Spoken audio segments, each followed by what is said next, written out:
ayan. Nagtanggal ako ng bedsheet ni Amo. Doon sa kwarto nila. Nagtanong pa siya. Ba't daw lalabang ko ay malinis pa naman. Malinis pa yan. Ayan. Hindi na puti. Putim na talaga siya. Tapos maamoy na nila yung katawan nila. Hindi ba niya naamoy? Ang baho-baho na. Malinis pa daw. Itim na ang kulay, hindi na puti. Tapos may mga stain pa. Ayan. Hindi nyo kita eh. Basta hindi na siya puti. Putim na siya.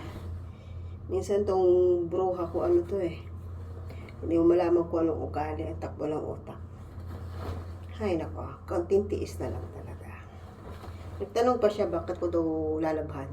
Naglinis ako ng kwarto niya, baho-baho ng amoy.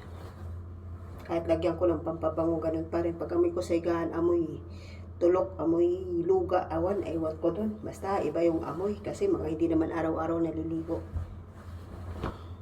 Ayan, yung mga stain. Lalagyan ko siya ng Ariel na ano, bago ko ilagay sa machine. Hay nako, buhay Saudi. Unbelievable.